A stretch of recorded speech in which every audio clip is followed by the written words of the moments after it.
Hi everyone, I'm Dr. Sheila and I'm a naturopathic doctor working here in Toronto, and today I wanted to make a video about osteoporosis. So also in my feed I have videos about potassium and different bone disorders, so if you want to go and take a look at those, feel free. But today I wanted to do a deep dive on osteoporosis. I think it's important because I hear it from patients. I hear kind of as people get older, they just start to worry. Like they know that osteoporosis is a thing, they start to worry, and then they don't quite know what to do about it. So if you kind of fall into that camp of possibly worrying about your bone health, then this video is for you, and I hope you find it helpful. So what is osteoporosis? So osteoporosis is a gradual weakening of the bones. They actually become a little bit more porous and less dense.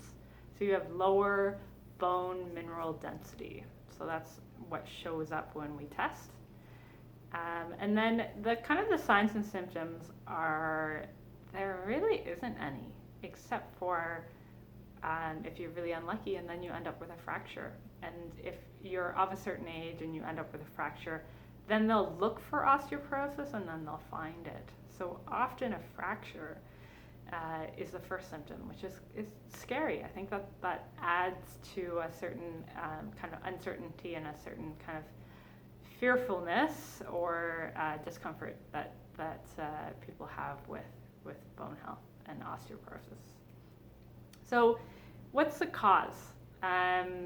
It's really associated with aging. So over the age of 50, you're at an increased risk of osteoporosis.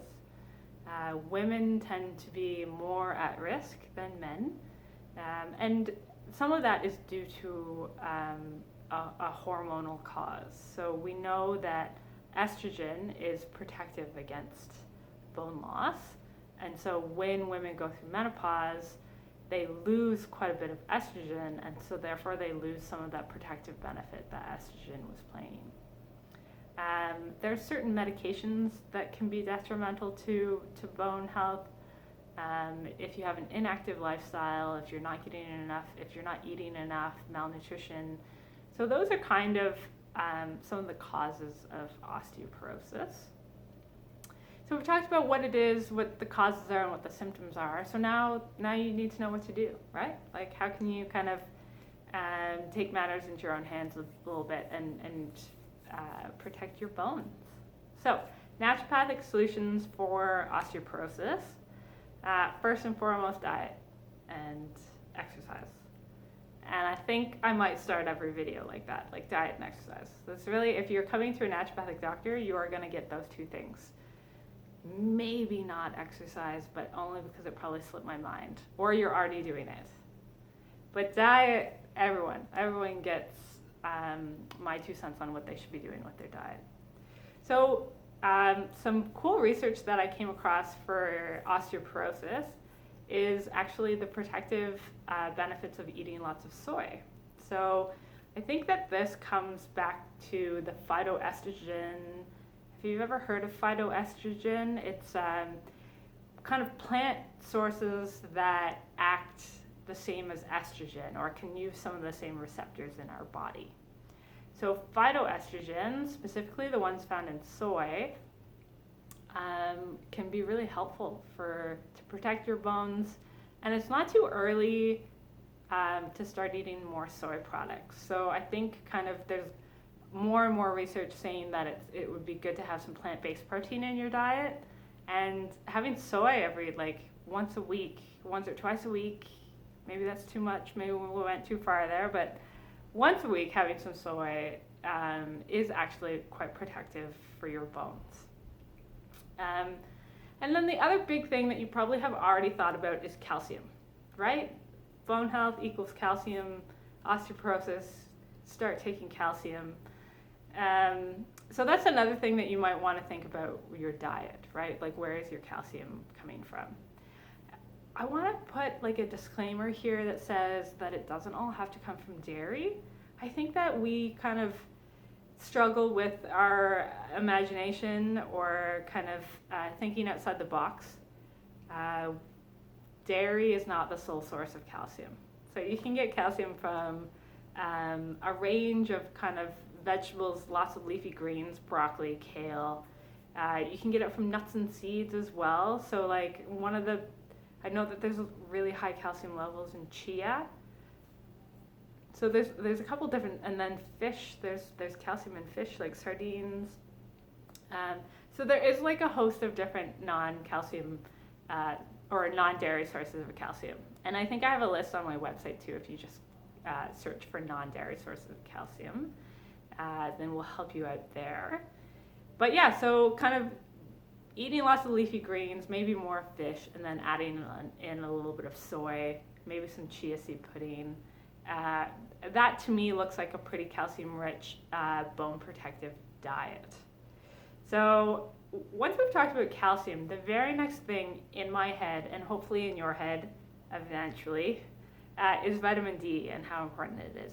So vitamin D is used so that you can absorb your calcium. So if you take calcium without vitamin D, it is not going where you want it to go, right? So we want to use calcium in our muscles, we want to use it in our bones, but we really need the vitamin D in order to properly absorb it.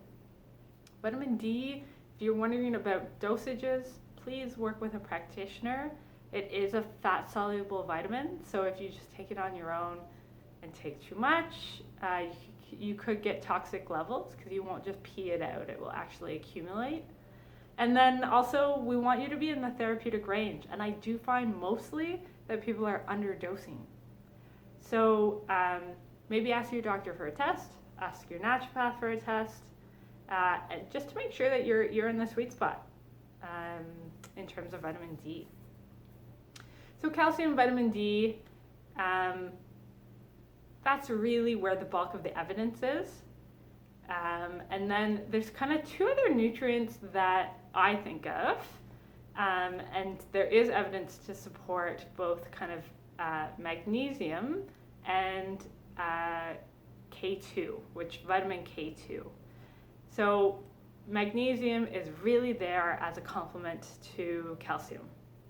So if you have adequate magnesium, then it's easier for calcium to go into the bones. So again, trying to get the calcium where it needs to go.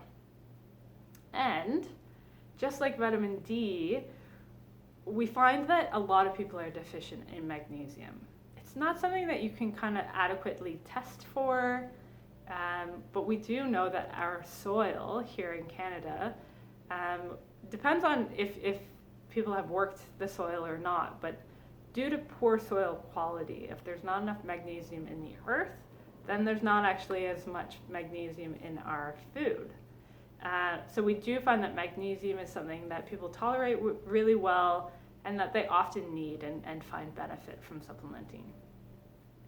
So K2 is it's a vitamin, and maybe you've heard of vitamin K. Maybe you never knew that there was a 1 and a 2, right? So vitamin K1 it's used in blood clotting. So that's really not what we're interested in. But this vitamin K2 component, we've found that it actually helps increase bone mineral density, and it also decreases fracture risk. So that's what we really care about, right? Like, will this reduce your risk of fracture? And with vitamin K, the answer is yes, and yet more evidence is probably still needed, right? I think it's a newer area, it's a newer vitamin to be studied. So I think that there's still farther to come with that, but there is some solid evidence backing it up, so I like to throw it in there as well. So it's kind of like my osteoporosis bone health package. It's calcium, magnesium, vitamin D, K2, healthy diet, and then an active lifestyle. So, and that active lifestyle piece can be whatever exercise you want. Just move your body and hopefully find some joy in it. That's always a little bit of a stretch for people, but it's really important. So I hope that answers all of your questions about osteoporosis. And if it doesn't, if you have a burning question, please reach out, send me an email, give me a phone call. All my information is down below in the description box. So that's it for now. Thanks for listening. Have a good day.